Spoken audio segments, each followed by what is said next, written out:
हेजिनबर्ग uncertainty principal. सबसे पहले हम इसकी डेफिनेशन लिखते हैं। It is practically impossible to determine the momentum and position of micro particle simultaneously with accuracy के साथ एक ही टाइम पे मोमेंटम और पोजीशन निकालना प्रैक्टिकली इम्पॉसिबल है। उसके अंदर अनसर्टेनिटी जरूर आएगी। आप कभी भी इलेक्ट्रॉन का माइक्रो पार्टिकल तो और भी हम खासकर इलेक्ट्रॉन की बात करते हैं। इलेक्ट्रॉन का हम कभी भी मोमेंटम और पोजीशन दोनों नहीं बता सकते। बोहर मॉडल ने ऐसा किया था। बोहर मॉडल बता दे रहा है। बोहर मॉडल से हमने रेडियस भी निकाली थी, वेलोसिटी भी निकाली थी, ठीक है, तो हम मोमेंटम भी बता सकते थे उसको। लेकिन हेजिनबर्ग ने मना किया और एक्चुअल में ये बात सही भी थी हेजिनबर्ग की। उसने बोला कि अनसर्टेनिटी आएगी। जैसे मैं बोलूँ मोमेंटम, जो मोमेंटम है वो मान लिया पी है। मोमेंटम क्या है? पी है, ठीक है। और उसमें अनसर्टेनिटी, अनिश्चितता, अनसर्टेनिटी मतलब एरर, वो मान लेता हूँ कि भाई अनसर्टेनिटी आपका कुछ भी इसके अंदर मान लिया अनसर्टेनिटी आई, वो मान देता हूँ डेल्टा पी। इसी तरीके से पोजीशन आपका जो है, पोजीशन जिसे मैं आपको बताऊं, मैं बोलूं कि भाई न्यूक्लियस से वो 1 एंगस्ट्रॉम की दूरी पे, वो आपको 1 एंगस्ट्रॉम ना मिल के या तो 1.1 पे मिले या फिर 9.9 पे मिले, 1 पे ना मिले, समझ रहे हो? तो कोई एरर उसमें आ जाए। पोजीशन में जैसे कि बोल दूं एक्स है और uncertainty in position, uncertainty in position की जो अनसर्टेनिटी है वो मान लिया डेल्टा एक्स आ जाए। तो हेजिनबर्ग ने क्या बताया था कि uncertainty in momentum into uncertainty in position must be equal to और ग्रेटर देन h/4 पाई। मतलब बोला कम से कम भी जो अनसर्टेनिटी है उसका प्रोडक्ट है वो h/4 पाई से वैल्यू से ज्यादा रहेगी।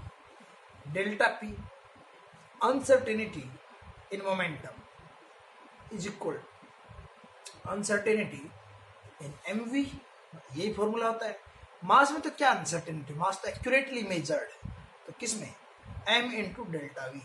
मतलब हेजिनबर्ग की इक्वेशन आप ये भी तो बना सकते हो, सेम इक्वेशन को आप ऐसे भी लिख सकते हो, क्या m into delta v delta x must be greater than equal to h/4 pi.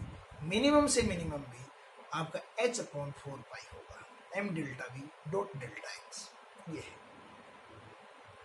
First जो आपका डेफिनेशन था, ये इक्वेशन थी, ठीक है। Third point, Heisenberg uncertainty principle is significant only for micro particle and this rule prove that electron are not present in the nucleus। इस rule ने mathematically ये प्रूव कर दिया कि ये इलेक्ट्रॉन आपके न्यूक्लियस के अंदर हो नहीं सकते, इलेक्ट्रॉन न्यूक्लियस के अंदर नहीं हो पाए, ठीक है। कैसे प्रूव किया बाद में देख लेंगे, इसका कोई जरूरत भी नहीं है अब, ठीक। लेकिन वैसे ये था स्टेटमेंट टाइप में, आपको क्वेश्चन आ जाए तो हेजिनबर्ग ने ये मैथमेटिकली प्रूव कर दिया था कि इलेक्ट्रॉन आपके न्यूक्लियस में है। वैसे रदरफोर्ड एक साइंटिस्ट था, मॉडल हम बाद में पढ़ेंगे सारे। रदरफोर्ड ने बताया था अपने को कि न्यूक्लियस के अंदर इलेक्ट्रॉन नहीं होते, लेकिन इसने मैथमेटिकली प्रूव किया था। अब बात आती इस पे क्या क्या टाइप के न्यूमेरिकल आ जाएगा। अब इलेक्ट्रॉन में बोल देगा अनसर्टेनिटी इन वेलोसिटी ये है, uncertainty in position find out कीजिए। फॉर न्यूमेरिकल के लिए अब क्या करोगे, मतलब m delta v dot delta x is equal to h/4 pi लोगे। h की वैल्यू सभी को पता होगी, 6.63 10⁻³ 34 जूल सेकेंड।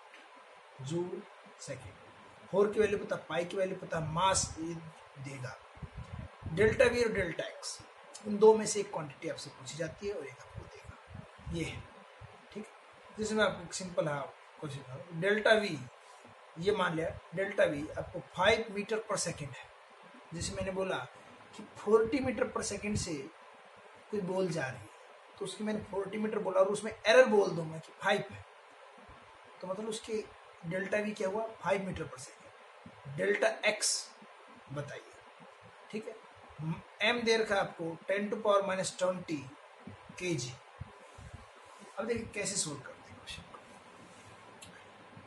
सब कुछ एसआई में पुट करना, क्योंकि एच आपका एसआई में जानते हो, जो आप एच की यूनिट जानते हैं वो कौन सी यूनिट में जानते हो, एसआई में जानते हो।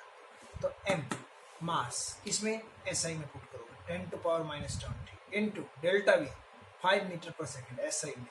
डेल्टा एक्स निकालना है 6.63 10⁻34 डिवाइड बाई 4, पाई की वैल्यू 3.14। यहाँ से डेल्टा एक्स की वैल्यू आ गई, बस कैलकुलेशन है। डेल्टा एक्स ठीक 6.63 10⁻34 डिवाइडेड बाई 4 इंटू 3.14 इंटू 5 10⁻20, ठीक है। 6.63 डिवाइडेड बाई 4 इंटू 3.14 इंटू 5 10⁻40 10⁻40। ये तुम देखोगे इस तरीके का नंबर, ये आप कैलकुलेशन तुम्हें आनी चाहिए, तुम सॉल्व कर सकते हो, ठीक है। अब इसमें एक तो ये न्यूमेरिकल है, इस टाइप का न्यूमेरिकल क्वेश्चन आपको पूछा जा सकता है, ठीक है। दूसरा हम इसी के अंदर बात करें, कई बार आपको ये बोल देगा कि वेलोसिटी 100 मीटर पर सेकेंड है, 100 मीटर पर सेकेंड है और अनसर्टेनिटी 2% है, ठीक है। तो आप निकालिए, ठीक। तो जैसे कि आपको बोल दिया जाए कि वेलोसिटी जो है आपकी 80 मीटर पर सेकेंड है एंड अनसर्टेनिटी 2% है in velocity. Find delta x if mass of object, जो भी है mass of object is 6.63 10⁻24 gram. सबसे पहले हम जानते हैं m into delta v into delta x is equal to h/4 pi. h पता, 4 पता, पाई पता है, मास दे रखा। डेल्टा वी निकालना। डेल्टा वी कैसे निकालोगे, velocity into percentage in uncertainty, percentage uncertainty in velocity का अनसर्टेनिटी बता दो। मतलब 2% है, 100 यदि होता तो 2% है गायर आ रहा है। 80 के साथ कितने गायर आ जाएगा, बिल्कुल आराम से निकाल लो। 80 इंटू 2%, 2% का तो ये मतलब अभी 100 होता तो 2 का एरर था। डेल्टा वी कितना आता, 2 आता, 1 होता तो 2/100 और ये आ जाएगा, ठीक। तो यहाँ पे 1.6 आ जाएगा, 1.6, ठीक है, मीटर पर सेकेंड। डेल्टा वी आ गया। मास की वैल्यू क्या पुट करोगे, मास की वैल्यू 6.63 10⁻27 kg पुट करोगे, 10⁻27 kg। समझ गए होगी, ये भी बहुत सिंपल है, ठीक है। 6.63 10⁻27 kg और h की वैल्यू पता, तो डेल्टा एक्स आप निकाल लो। इस टाइप का क्वेश्चन आ सकता है। कई बार बोलेगा कि velocity is determined with in 2% accuracy, with in 2% accuracy. इसका मतलब है कि आपका जो एरर है वो 2% है, ठीक है, विद इन एक्यूरेसी ऑफ 2%। इसका मीनिंग क्या हुआ कि जो आपका यदि 100 वैल्यू आ रही है, 100 यदि ट्रू वैल्यू है तो 2 का एरर आ रहा है, या तो 102 हो सकता है, या आपका मतलब 2% का एरर, या तो 101 हो सकती है वैल्यू, या 99। मतलब 2% जो आपको दे रखा है वो अनसर्टेनिटी दे रखा है। विद इन एक्यूरेसी का क्या मीनिंग हुआ कि भाई 2% का ही एरर है, ज्यादा नहीं है, तो वो आप उससे मल्टीप्लाई करके डेल्टा वी या डेल्टा एक्स आप निकाल सकते हो और ये क्वेश्चन आपका सॉल्व हो जाएगा। बात ये आती है कि मेजरमेंट करते कैसे हैं, इलेक्ट्रॉन जो होता है उसकी वेलोसिटी कैसे निकालते हैं। अब देखिए, कभी भी आप मेजरमेंट करने जाओ, मान लिया आपको मैं ये बोल दूं ये लेंथ मेजर करो, तो तुम जो भी दुनिया का स्केल लेके आओगे उसमें मेजरमेंट की यूनिट जो होगी इससे तो छोटी ही होगी, ये मान लिया x है इसकी लेंथ, तो उससे छोटी।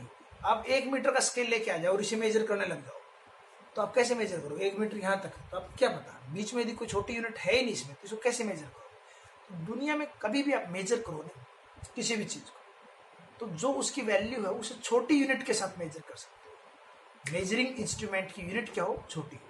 जैसे मान लिया आपको मैं कोई क्वांटिटी दे दूँ और वो क्वांटिटी मान लिया 1.5 kg और मैं बोलूँ कि इसको मेजर करो, और आप जो लेके आए मेजरमेंट यूनिट वो सिर्फ 10 kg की यूनिट में, कि 10 को मेजर करेगा, 20 को, 30 को, तो आप इसको 1.5 को तो नहीं कर पाओगे। सेम केस था इलेक्ट्रॉन का, कि इलेक्ट्रॉन को का डायमेंशन आपको निकालना है, उसकी पोजीशन निकालनी है, उसकी वेलोसिटी निकालनी है, तो आपको इलेक्ट्रॉन से छोटी चीज आपको लेके आनी पड़ेगी। ठीक है, तो लाइट को हम लेके आए तो इलेक्ट्रोमैग्नेटिक वेव लेंथ उसके ऊपर डालते हैं, फोटोन डाल के देखते हैं।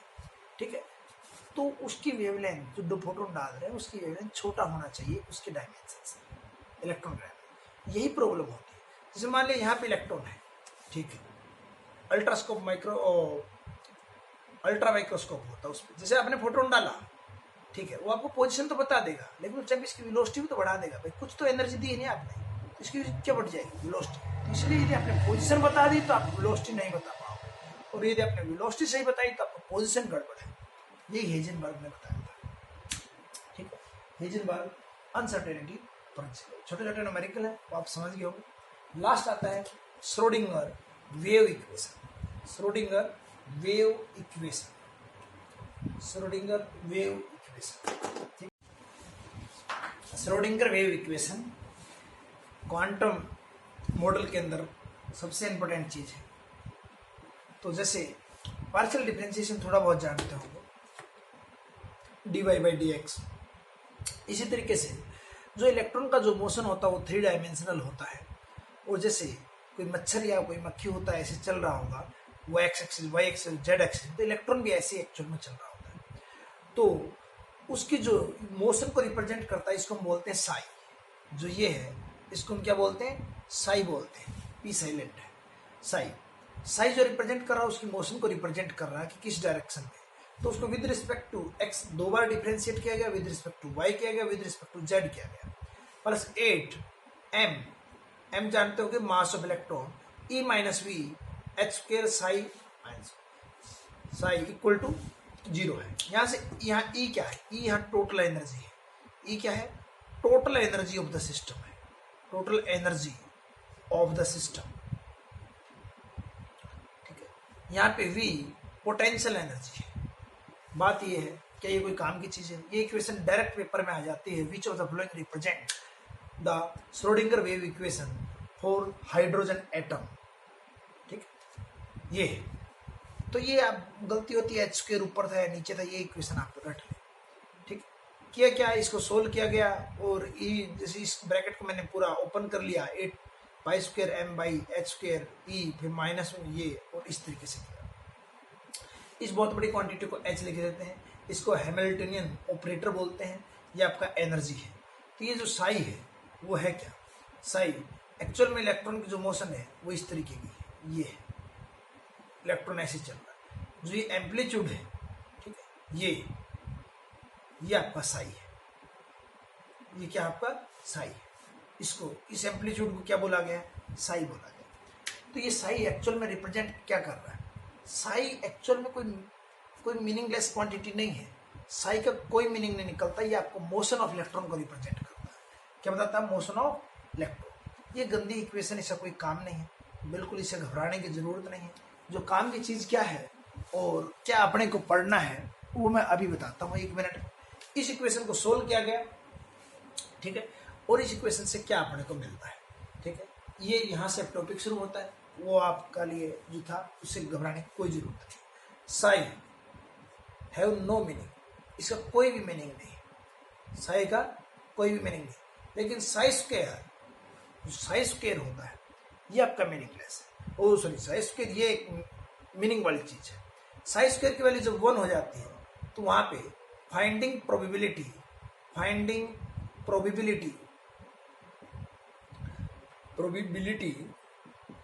Of electron is maximum. Electron के पाए जाने की प्रोबेबिलिटी मैक्सिमम है। देखिए वर्डों के मीनिंग बदल गए हैं।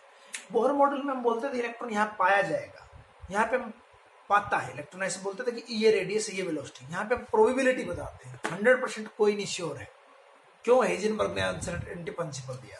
और psi square equal to 0, finding probability of electron is minimum.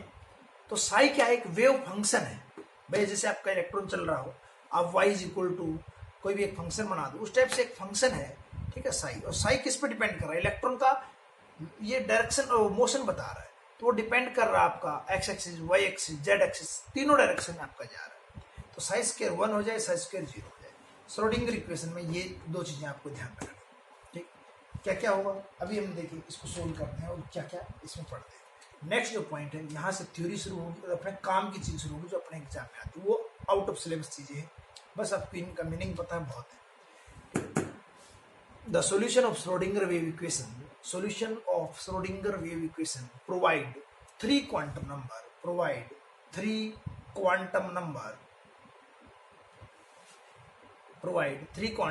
that are n principal quantum number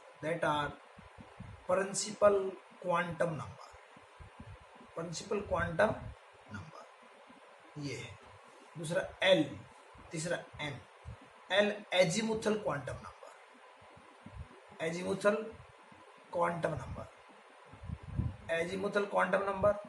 and m is magnetic quantum number। ये इस सोल्व करने से 3 ये मिले, लेकिन expand and these quantum number provide the information about the electron। Electron के बारे में इंफॉर्मेशन देते हैं कि इलेक्ट्रॉन कहाँ पाने की प्रोबेबिलिटी है तो उसकी एनर्जी क्या है, और किस जगह का उसका जहाँ रहता है उसका स्पेस कैसा है, उसके बारे में बताया अपना प्रिंसिपल क्वांटम नंबर। तीनों क्वांटम नंबर में हम 1 by 1 डिस्कस करते हैं।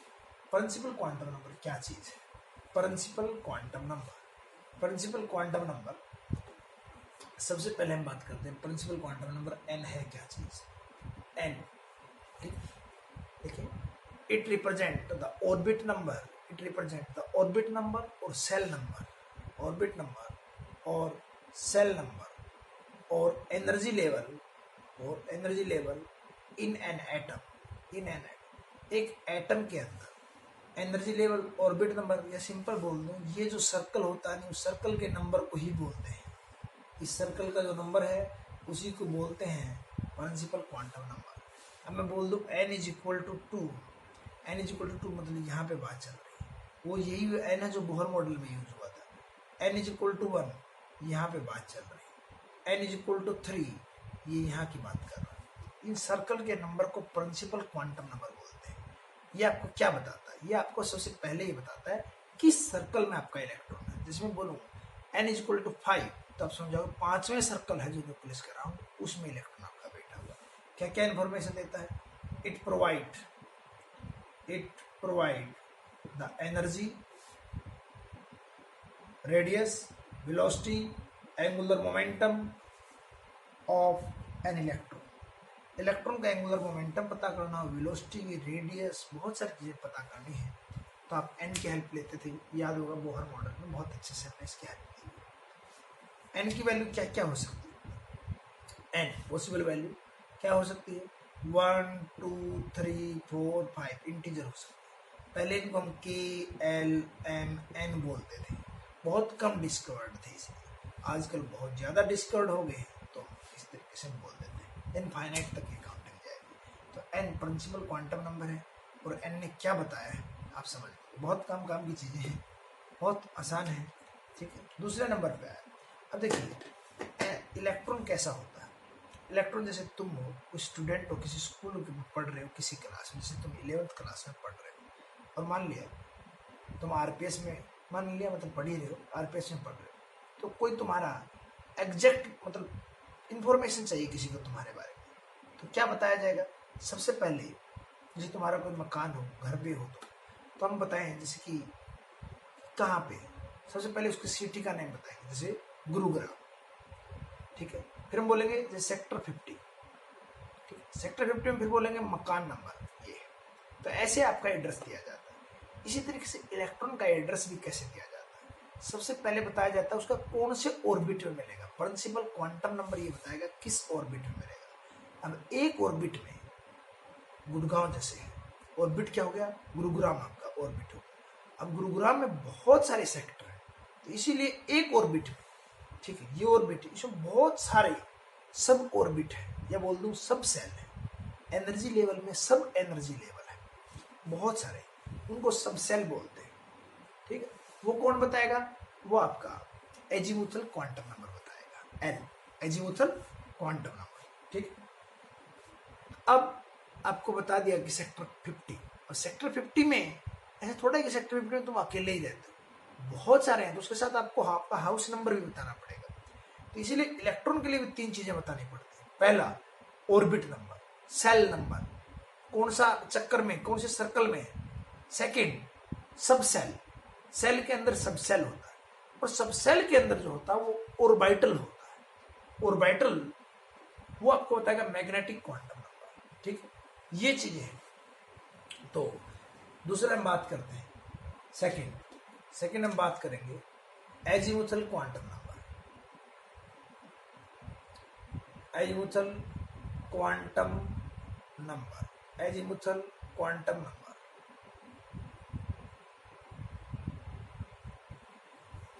Azimuthal quantum number is represented by L, subsidiary quantum number भी इसको बोलते हैं, ठीक। तो first point, each cell contain different sub energy level, and this sub energy level are called subcell। Bohr model ने तो बोला था कि इलेक्ट्रॉन आपका सेकंड में है, तो सेकंड में बस एक ही एनर्जी, वो फिक्स है। लेकिन यहां तो हम क्या बोल रहे हैं, नहीं, एक ऑर्बिट के अंदर, एक सेल के अंदर भी बहुत सारे कमरे हैं, छोटे बड़े एनर्जी। सेकंड ऑर्बिट में कोई इलेक्ट्रॉन है तो जरूरी नहीं कि उसकी एनर्जी यही होगी, उसके अंदर बहुत सारा स्पेस है, वो किस में है, सब सेल होंगे, ठीक है। ये है दूसरा, जो एल की वैल्यू है, वैल्यू ऑफ एल कैसे निकलेगी, value of l is equal to 0 से लेके n-1 तक होगी। किसी भी ऑर्बिट में आप पूछोगे, किसी भी ऑर्बिट में कितना, एल की वैल्यू कहां से कहां होगी, 0 से लेके n-1 तक, ठीक है। और जो एल होगा, एल जो है वो आपको बताएगा नंबर ऑफ सब सेल के बारे में, नंबर ऑफ सब सेल, किसी सेल में कितने सब सेल होंगे वो एल की वैल्यू से पता चलेगा, ठीक है। जैसे मैं बोलूं n इज इक्वल टू 1 है, n की वैल्यू 1 है, तो l की वैल्यू क्या हो सकती है, l की वैल्यू बस 0 हो सकती है। एक पॉसिबल वैल्यू है सिर्फ, कौन सी, 0। तो कितना सब सेल होगा, 1 सब सेल होगा। क्या सब सेल होगा आपका, एक ही सब सेल होगा, और उस सब सेल का नंबर क्या है, 0। अब मैं बोलूं सेकंड ऑर्बिट में बताइए कितने, पहले सर्कल में तो हमने बता दिया, जो ये सर्कल होता है ना, इसमें सिर्फ एक ही लेवल है, ठीक है, n2। एल की वैल्यू आपकी 0 हो सकती है और 1 हो सकती है, 0 से लेके n-1 तक जाएगी, ठीक। बहुत बढ़िया। n की वैल्यू 2 है, एल की वैल्यू 0 है, 1 है, तो कितने सब सेल हो रहे हैं आपका, 2 सब सेल, ठीक है। ये भी समझ गए, n इज इक्वल टू 2, ये आ जाएगा। अब एल की वैल्यू 0 और एल की वैल्यू 1 है, 2 सब सेल होंगे। एन की वैल्यू 3 कर दी जाए, कितने सब सेल, थर्ड ऑर्बिट में एल की वैल्यू 0 हो सकती है, 1 हो सकती है, 2 हो सकती है, कितने होंगे, 3 सब सेल, 3। एन की वैल्यू 4 हो तो कितने हो जाएंगे, एल 0 1 2 3। मतलब किसी भी ऑर्बिट के अंदर कितने सब सेल होंगे, इक्वल टू ऑर्बिट नंबर, जो ऑर्बिट नंबर उतने ही सब सेल होंगे। क्यों भाई, ठीक है, एल की वैल्यू से कम रहेगी, लेकिन 0 भी तो इंक्लूड करेगा, एल 0 से शुरू होता है और एन 1 से शुरू होता है। मेरे को कोई बोले 50 ऑर्बिट नंबर 50 कितने सब सेल होंगे? ऑर्बिट नंबर 50 में 50 सब सेल होंगे। कितने सब सेल होंगे? 50 सब सेल होंगे। ये है 50 सब सेल होंगे। ठीक है, नेक्स्ट देखिए, अब हम बात करते हैं सब सेल। सब सेल का नाम भी होता है, नेम ऑफ सब सेल। नेम ऑफ सब सेल, नेम ऑफ सब सेल। जब एल की वैल्यू 0 होगी उसको बोला जाता है एस सब सेल। क्या बोलते हैं? एस सब सेल। एल की वैल्यू 1 होगी उसको हम बोलते हैं पी सब सेल। क्या बोलते हैं? पी सब सेल। एल की वैल्यू 2 होती है तो उसको हम बोलते हैं डी सब सेल। ठीक, और एल की वैल्यू 3 होगी तो उसको बोलेंगे एफ सब सेल। एल की वैल्यू 4 होगी तो उसको बोलेंगे जी सब सेल। क्या बोलेंगे? जी सब सेल। ठीक है, एल की वैल्यू 5 हो जाए, आगे अल्फाबेटिकल चल दो, एच सब सेल। आज तक ऐसा कभी हुआ नहीं, आपका एफ तक आता है, जी भी मैंने करा दिया। तो एल की वैल्यू, ठीक है, एल की वैल्यू से होगा। अब हम बात करेंगे इनकी शेप कैसे। ठीक, शेप के बारे में बात करते हैं कि एस सब सेल की शेप कैसी होगी, पी सब सेल की शेप कैसी होगी, डी सब सेल की शेप कैसी। बहुत काम की चीज है केमिस्ट्री के लिए। एस सब सेल के बारे में बात करते हैं। एस सब सेल, ठीक है, एस सब सेल जो होता है वो स्फेरिकल होता है। कैसा होता है? स्फेरिकल, एक बॉल के टाइप का होता है, इस तरीके का होगा, जैसे बॉल होती है बिल्कुल ऐसा होगा। पी सब सेल, पी सब सेल जो होता है वो डंबल शेप का होता है। डंबल तो सभी ने देखा भी होगा, ये डंबल। ठीक, डी सब सेल, जो डी सब सेल होता है वो डबल डंबल टाइप का होता है। ये होता है डबल डंबल। ठीक, कैसा होता है? डबल डंबल होता है, डबल डंबल होगा। ठीक है, तो ये आपका सेल था। एफ सब सेल और जी सब सेल इतना कॉम्प्लेक्स है कि हम उसको पढ़ते नहीं, अपने लेवल पे उनकी शेप नहीं आती। ठीक है, बात ये आती है एल जो है किस किस के बारे में इंफॉर्मेशन देता है। एल लिखें, L provide the information about सब सेल, एनर्जी ऑफ सब सेल, एनर्जी ऑफ सब सेल। सब सेल की एनर्जी के बारे में बताएगा, सब सेल का नाम बताएगा। ठीक है, कहाँ से कहाँ होता है ये आप समझ गए। किस ऑर्बिट में कितने सब सेल होंगे कैसे निकालोगे? 0 से लेके n-1 तक, 0 से लेके n-1 तक। थर्ड जो होता है वो होता है मैग्नेटिक क्वांटम नंबर। थर्ड क्या होता है? Magnetic quantum number. Magnetic quantum number, magnetic quantum number. Magnetic quantum number जो है आपका वो m है। मैग्नेटिक क्वांटम नंबर क्या है? m है। अब देखिए, मैग्नेटिक क्वांटम नंबर है। सबसे पहले इसमें आपको एक अलग चीज बता रहा हूं, ऑर्बिटल होता है। ऑर्बिटल क्या चीज होती है? पहले लिखे, it is 3-dimensional space. It is 3-dimensional space around the nucleus where finding probability of electron is maximum. Where finding probability of electron is maximum. Electron के पाए जाने की संभावना सबसे ज्यादा है, उसको हम बोलते हैं ऑर्बिटल। जैसे मैं बोलूं शराबी के पाए जाने की संभावना सबसे ज्यादा कहाँ है? शराब का ठेका। इसी तरीके से इलेक्ट्रॉन के पाए जाने की संभावना सबसे ज्यादा कहाँ है? ऑर्बिटल। उस जगह का नाम रख देगा। जैसे भगवान के पाए जाने की संभावना मंदिर, समझ गए? तो इलेक्ट्रॉन के पाए जाने की संभावना ऑर्बिटल। मैथमेटिकली मैं आपको बोलूं साई स्क्वायर का जो फंक्शन है उसको 1 कर दो, वहां पे जो है यहाँ पे प्रोबेबिलिटी मैक्सिमम है। साई स्क्वायर की वैल्यू क्या कर दो? 1 कर दो। इसको हम बोलते हैं क्या? Finding probability is maximum. Finding probability is maximum, उसको ऑर्बिटल बोलते हैं। और इलेक्ट्रॉन के पाए जाने की बिल्कुल भी संभावना नहीं हो तो जहां इलेक्ट्रॉन नहीं पाया जाएगा, पक्का पता हो, उसको हम बोलते हैं नोड। क्या बोलते हैं? नोड। तो लिखे the space where finding probability